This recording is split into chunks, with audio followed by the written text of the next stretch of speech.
Hey everybody, Tim Hepworth here with Fly Fishing Boat River Outfitters and Thursday Night Live Fly Tying, and I'm here to bring you another quick tie. This week we're on episode 8 of season 4. We're going to be tying up this beautiful little fly here called the Bugger Articulated Twist. Let's see if it'll come in for me. Yeah. I guess not today. Alright, anyways, I'm going to head on over to my kit. If you don't have one of these, you should. And if you don't, I tell you where you can get one. You can head over to www.flyfishingboatriver.com/TNL-S4 and you can still pick up a kit today. I'm going to come in here. I'm going to grab out my... I would show this to you, but it's obviously not going to be clear. So this is season 4, episode 8. Now, if you go into the back, you're going to see some that has yellow in it and another one's got a bunch of cream color in it. Go ahead and pull that one out. It's a lot of material. Be very careful pulling it out. There's little beads. There's all sorts of stuff in here. They're going to kind of go everywhere. All right, let's head over to the vise and we'll get started. So I'm going to be tying with some UTC 140 in black tonight. I'm going to get that started right behind the bead, or right behind the eye.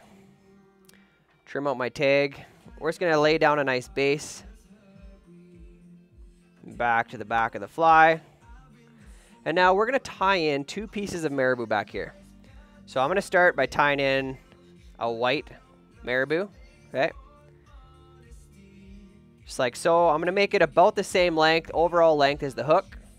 I'm going to set it back here at the hook bend. I'm going to tie that in. And then what I'm going to do is I'm just going to work my thread forward over top of it, kind of letting it engulf the hook. And once I get up a little ways, I'll trim it out. This makes just a little bit more of an easy tapered underbody. Make sure that's good and secure. I'm going to come back up to here. Now I'm going to grab one of my cream colored strands of marabou. Looks like so. And I'm going to do basically a tail that's equal in length. I'm going to set it right on top and I'm going to tie it in right in the exact same place. Nice open spiral again. Take this one up right to behind the eye before I trim it out. And then what we're going to do from here, guys, we're going to get to the fun part of this fly. And there's a reason that it's called the articulated twist. Okay, so this is a complex bugger style. And we're doing it in an articulated version this time. This could also be done in a single hook version. Add a little bit of moisture just to pull those back and out of the way. Now, I'm going to tie in a whole different sequence of things. Try to follow along. All of these things are in your kit. Okay, so the first thing I'm going to tie in is I'm going to tie in a little bit of this Cactus Chenille. And I'm just going to leave it all in the long strands because I'll trim it out and then I'll reuse it for the next portion of the fly. So I'm going to tie this in right where I tied in that marabou. Make sure it's secure. Now, I also have some of this awesome looking stuff. UV Polar Chenille. This one, just because it gets kind of matted up, I'm going to snip it in the middle and just tie in this half of it. We're going to use this on both portions of the fly. So this is going to kind of seem like a lot of stuff we're tying in, but trust me on this. This is a fun fly to show exactly what you can twist up and make look pretty awesome. Next thing I'm going to do is I'm going to go in and I'm going to grab a cream colored schlappen feather. Okay. Looks like this. I'm going to leave the fuzzies on and everything, but I'm going to pull back at the tips and expose that stem of the feather like so. Okay. I'm going to tie that in right where I tied in the chenille. Make sure that's good and secure. Tip the butt down and just wrap right over top of it. Make sure it's not going anywhere. Now I'm going to go with one more. I'm going to take a white piece of schlappen or saddle hackle, whatever you got. We're going to do the same thing. I'm going to tie this in the exact same spot. And I'm going to show you how we're going to twist this all up. Tie it in just the same way. Make sure it's good and secure. And then I'm going to advance my thread forward to the eye. I'm going to put a half hitch in, set my bobbin out of the way. Now I'm going to be using this Loon Tool. Okay, this one comes in 2 different versions. Actually, it's the same one. Just I happen to have 2 of them here. One of them is there's 2 different heads you can screw into it. One is for a dubbing spinner, and one is this gator clamp on it. And so you're going to need some type of gator clamp. You also could just take a gator clamp itself, something like this. Okay. Grab onto all the material, and then if you had some type of dubbing spinner, there's always a hole on these. You can grab, stick that in there, and just spin this. But since I've got this tool with it already built in, that's what I'm going to use. So I'm going to come down here I'm going to kind of pull all those materials together. I'm going to take my gator clamp and I'm going to grab all of those together. Okay, so it kind of looks like that. Just this big mess of stuff all in this gator clamp. And I'm going to start spinning. Okay, I'm not going to get crazy fast about it because I want to kind of have control over it. But I'm just going to start twisting. And if one of the pieces comes out like it did for me, it's okay. Just reset it. Grab it again. Make sure they're all locked in that. It's because we want them to spin evenly. Just like so. Now you can see I got this kind of big messed up. That's a reason we call it a bugger twist, because it's all buggery looking. What I'm going to do is I'm going to come in here and just kind of spruce it out a little bit. You can grab a piece of Velcro if you like, or a comb. And I want to do a little bit of this just to pull out all that extra pieces of the feathers and the chenille. Okay, so it looks something like that. And now I'm going to stroke all that rearward as I wrap it forward. Okay, just nice open palmering.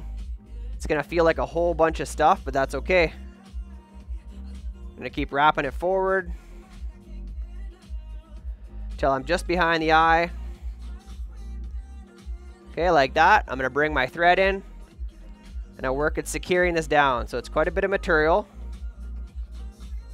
So I really want to make sure that it's not going to go anywhere. Once I've done a few wraps in front, I want to pull it back, make sure I can get some thread wraps right behind the eye itself. Just like so.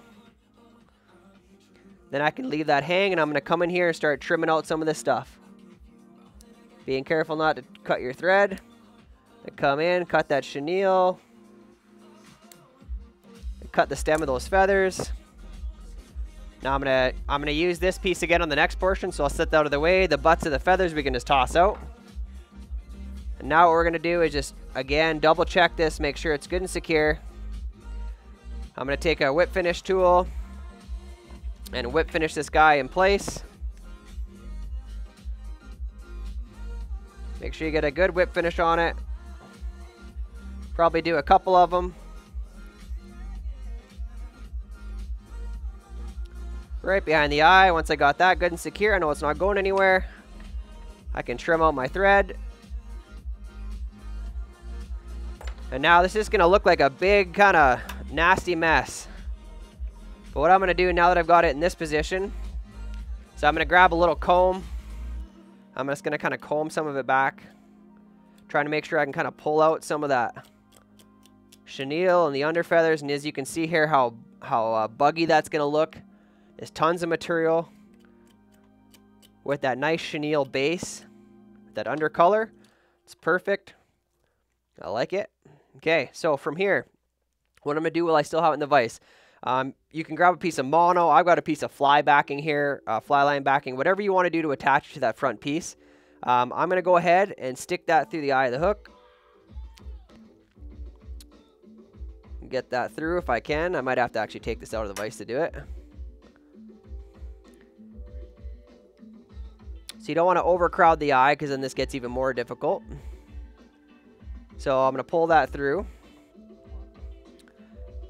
If it gets really tough to do, you can also use a lighter or a match to burn the end a little bit just to bring it back together.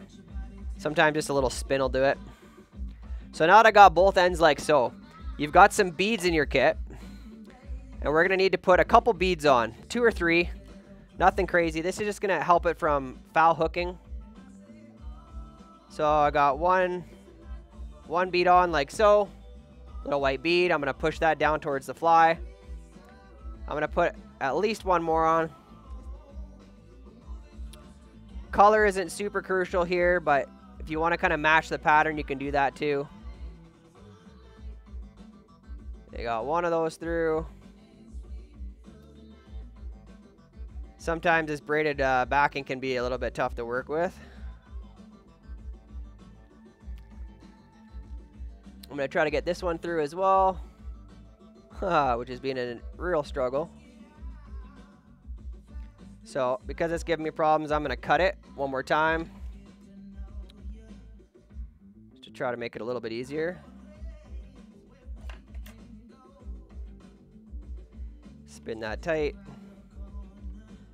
Get it through this other bead. There we go.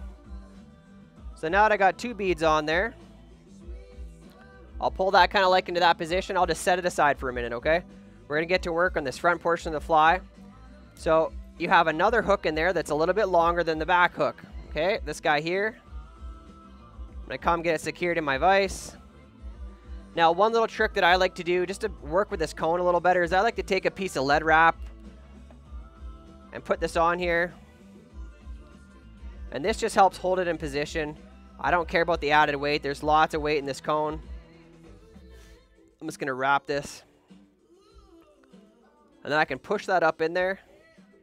And it'll hold that bead a little bit more in line for me. So it'll just keep it in that position, okay? Now I'm going to go back to my thread. Start putting some thread wraps in. Make sure I got that pushed up in there. I got that pretty good and secure. I can snip it out. I'm going to use my scissors just to push those lead wraps up in there a little further. And then I'm just going to get back to the bend of the hook. And now this is where we're going to come in here with this guy. So we're going to keep that hook pointed down. I'm going to pull those beads off just a bit, leaving a little bit of a loop, but not too big a one. I'm going to secure that down right there. I'm going to take this forward. Just making sure I got wraps kind of going all the way around it. Moving forward, I don't have to go all the way up to the bead, but I'm going to go pretty close just to keep the underbody kind of similar. And then what I'm going to do here, guys, I'm just going to grab my little hair clip, and I can hold this out of the way. Makes it a little easier to work with. I'm going to double this over, bring it back for added strength. And then I'll cut out a little bit of a tag and get that secured down. Now, guys, we're basically just going to repeat the process that we did on the back portion of the fly. So I'm going to, again, take this time just a white marabou. I'm not going to take both colors again, just a white one. Now I'm going to lay it down on top of here. And I want it to extend a little bit over the back of that back portion, but not a ton. I don't want to cover up all that work. So I'm just going to kind of push this down and let it kind of work its way around the hook shank so I get good coverage on the top and the bottom. Okay, same kind of thing. I'm going to add a few wraps here just to make sure it's not going anywhere. And I'll trim it out. We got a lot of extra stuff to put up in here still, so I don't want to crowd this hook too much. Get that down like so. So now I got that nice white marabou covering up where my connection is between my two flies. And now we're going to do exactly what we did before. So I'm going to grab my chenille again. I'm going to tie that in. I'm then going to grab my Polar Chenille. Tie that in again as well. The limitation of what you want to put on a pattern like this, guys, is just your imagination. You can put lots of stuff in here. I'm going to go back and grab another one of those brown colored, tan colored schlappens. I'm going to pull it back again, like so. Tie it in. Make sure it's good and secure. Like so. Try to get that stuff kind of out of the way. And then I'm going to grab one more of those white ones that I used again last time on the back portion. And I'm going to tie this one in as well. What you realize, guys, is on these streamer patterns, it's actually quite a bit easier than working with smaller nymphs and such, because there's just same techniques, just bigger materials. I'm going to go ahead and set that out of the way. I'm going to go back to my tool again. Now I'm going to get all these guys stacked up. Make sure I get them all grabbed in that gator clamp. And then I'm just going to start twisting. And if you twist it too tight, it will break eventually. So you got to be careful about how tight you go. Just going to work out some of this stuff. Grab the little piece of Velcro. And this time we're not going to carry this as far forward. We're going to give ourselves a little bit of room behind the bead. And I'll show you why here in a moment. But we're going to start working our way towards the front of the fly. I'm going to give myself just a little bit of space, not a ton. Right here. We're going to create a collar to finish. Take wraps on both sides, then you can go ahead and trim that stuff out. And I can get rid of all those butts this time. I'm just going to make sure I really got that secured in there. You'll be able to feel the ends of the butts of those feathers. And you want to make sure that, of all things, those are the ones that get good and secure. So now you can see I've got that second portion of the complex twist done. Comb it up, comb it back. Lots of nice little bit of flash in there. Lots of movement from those feathers. Okay. And now I'm going to go in there. You're going to see that in your kit we gave you some of this minnow eye stub. A little bit longer stuff. So what I'm going to start by doing is I'm going to be doing a dubbing loop. Okay, so I'm going to grab, again, I always make my loop, double over, take a couple of swings around, get that secured right there. Now I'm going to take my dubbing spinner, get it hooked in my thread, lay that down. I'm going to take a half hitch on this bobbin and get it out of the way. And now what I'm going to do is I'm going to prepare this stuff. So I don't need a ton of it, but I do want a nice amount for the head of this fly. So I grab a chunk like that. Now what I'm going to do is I'm going to stack it. So I'm going to pull it apart, stack it on top of itself. Pull it apart, stack it on top of itself. Now you're going to see how long that is. It's super long. So what I want to do is I want to cut that right in the middle, save it because I'm going to use it. And now I'm going to take that clump I just cut off here with this clump, stack them on top of each other. And I'm going to pull apart again, stack it up again. I'm going to have a clump something like this. That's going to be plenty for what I want. So what I'm going to do is I'm going to come in here and open up my dubbing loop. I'm going to slide that in there. Now that it's in there like so, I'm going to just spread it out a little bit. I'm going to pull it out, spread it out so I get good coverage when I spin it. Nice and even. Then I'm just going to come in here and spin it up.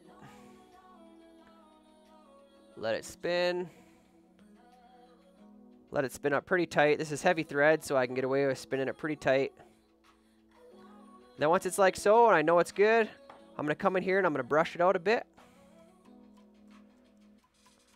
So I kind of get some of that length back out of it. Once I got it like that, I'm pretty happy. I'm going to take it, kind of stroke it rearward, and I'm going to start making some wraps.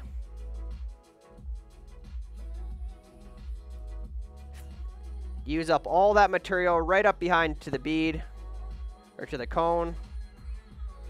Once I'm there, I'm going to come in, secure it off, snip out that dubbing loop. You can see there, guys, that gave me a nice head that's behind the cone head. Got lots of flash. Take a few more thread wraps to make sure that's good and locked. I'm going to whip finish that in place. And we're not going to get some resin tucked in there, so make sure you do a couple of good whip finishes so that this isn't going to go anywhere. Just like so. Trim that out. If you'd like, you can give a little bit of a brush again. Kind of finish off the whole fly. Comb those ice dub flash back. There you have it, guys. That is your bugger articulated twist fly. Great pattern, super buggy, great streamer to fish. Bull trout, brown trout, whatever it might be. That's a good one, okay? Add that to your repertoire. All right, guys, it's been another quick tie. My name's Tim Hepworth here with Fly Fishing Boat Outfitters and Thursday Night Live Fly Tying. Please give us a like and subscribe. Let us know you're here. Drop a comment on this video. We always love to know that you've been in and watched them already. Okay, till next week, we're going to do another one. See you next time.